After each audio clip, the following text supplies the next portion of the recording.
Third law of Newton, जैसे हम third law of motion भी कहते हैं, जो कि सर आइजैक न्यूटन ने 17th सेंचुरी में पेश किया था। और इस लॉ के मुताबिक कुछ ये बात है कि अगर फर्ज करें कि एक बॉडी पर हम एक्शन करते हैं, यानी एक बॉडी अगर अपनी इस रेस्ट पोजीशन पे है, तो इसका जो एक्शन है वो क्या है जी, इसका वेट जो कि डाउनवर्ड एक्ट कर रहा है। और अब ये वेट जो है इसका वो डाउनवर्ड अर्थ पे एक्ट कर रहा है, जबकि अर्थ जो है इसको उतनी ही फोर्स के साथ ऊपर उठाए हुए है। और ये जो इसका रिएक्शन है वो कितना है जी, वो हम कहते हैं कि वो आर है, और जो कि इक्वल होता है बिल्कुल इसके वेट के। और इसके यानी इस इन दोनों की डायरेक्शन एक दूसरे के ऑपोजिट होती है। तो हम ये कहते हैं कि न्यूटन ने ये बात की थी कि एक्शन और साथ ही जो हमारे पास रिएक्शन हो, अगर ये दोनों सेम होंगे तो बॉडी जो है वो अपनी उस, यानी कि यहाँ पे अगर हम देखें तो ये अगर बॉडी जो है वो रेस्ट पोजीशन सिर्फ इसी वजह से है कि इसमें एक्शन और रिएक्शन जो है वो सेम है। और इसी वजह से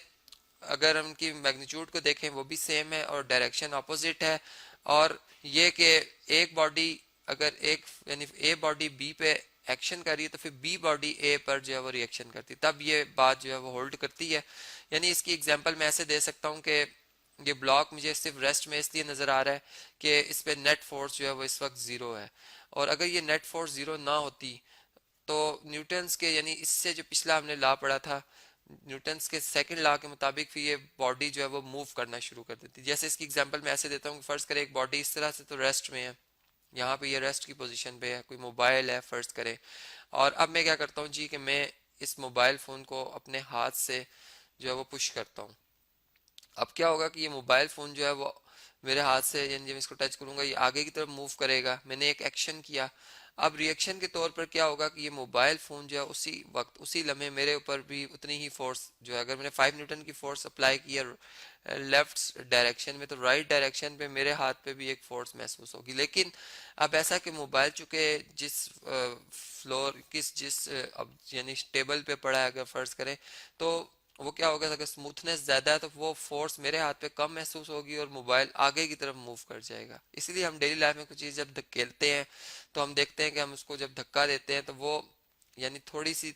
कुछ दाखलत के बाद वो बॉडी मूव करने शुरू कर देती है, जिसे हम इनर्शिया भी कहते हैं। तो बेसिकली वो इनर्शिया क्या है जी, वो इनर्शिया सिर्फ इसी वजह से कि उस बॉडी के मैस की वजह से। और ये बात तो हम जानते हैं कि अगर कोई बॉडी है,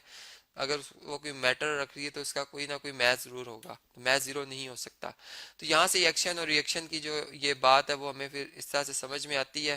कि ये दोनों एक जैसी होती है, इनकी मैग्नीट्यूड सेम होती है लेकिन डायरेक्शन अपोजिट होती है। इसी बात को मैं इस तरह से भी समझा सकता हूँ जी कि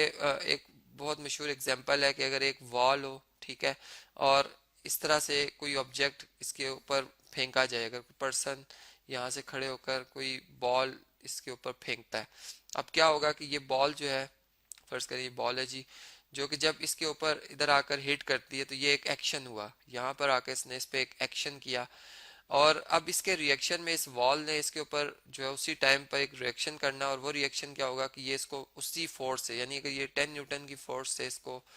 आकर हिट करती है तो 10 न्यूटन ही की फोर्स ये दीवार जो है वापस इस बॉल पे लगाएगी और ये बॉल वापस इस पर्सन की तरफ मूव करेगी। और फिर यहाँ पर चूंकि मटेरियल भी मैटर करता है कि वो आखिर उतनी जितनी फोर्स हम इस पे अप्लाई कर रहे हैं कि आखिर उसका जो इनर्शिया है और वो तमाम बातें कि उसको इतना मोशन प्रोड्यूस करेगा या नहीं,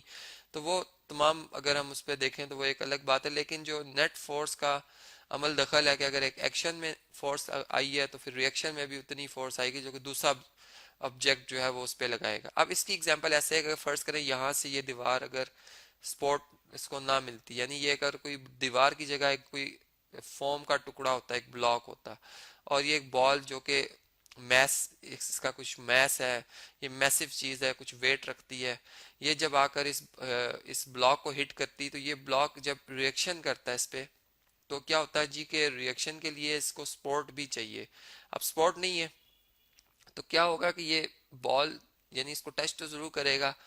क्योंकि रिएक्शन करना है, लेकिन ये साथ ही नीचे की तरफ गिर जाएगा। तो हमने देखा कि एक्शन के तौर पर बॉल ने इसको हिट किया और रिएक्शन के तौर पर बॉल जो है वो नीचे गिर गई। इसी तरह एक बहुत यानी अगर एडवांस टेक्नोलॉजी के हवाले से देखें तो एक रॉकेट जो है हमारे पास, जो कि जिसमें कि फ्यूल जो है वो भर दिया जाता है और वो फ्यूल जो है इसकी मिकदार इतनी ज़्यादा रखी जाती है कि जिस वक्त उसको बर्न किया जाता है तो गैसेस एकदम से जब उसके सिलेंडर से निकलती हैं तो वो एक ज़मीन पर एक प्रेशर मिलकर प्रोड्यूस करती हैं, जो कि बहुत ही ज़्यादा वैल्यू होती है, कोई लाखों में न्यूटन्स के हवाले से। और फिर वो वैल्यू जो है, जब वो फोर्स अगर रिएक्शन के तौर पर नीचे एक्ट करिए तो रिएक्शन के तौर पर अर्थ उसके ऊपर एक रिएक्ट करती है, और वो पार्टिकल्स को वापस ऊपर की तरफ जब रिएक्ट करती है तो वही पार्टिकल्स जो मिलकर इस पूरे जो रॉकेट है इसको एक फोर्स प्रोवाइड करते, जो कि इसको इतनी एक इनफ ताकत एनर्जी दे देती है कि ये फिर ज़मीन की ग्रेविटी से बाहर स्पेस में पहुंच जाती है। तो ये एक हमने देखा एक्शन और रिएक्शन की एक एग्जांपल, जो कि हम इसमें हम देखते हैं कि दोनों उनकी मैग्नीट्यूड सेम भी होती है, लेकिन इनकी डायरेक्शन जो होती है वो एक दूसरे के ऑपोजिट होती है। इस तरह हमारे पास बेशुमार और भी एग्जांपल्स हैं जो कि इन्हीं बातों को, इन्हीं लॉज को, जो कि न्यूटन्स के थर्ड लॉ में स्टेटमेंट में बताए गए, इनको होल्ड करती हैं।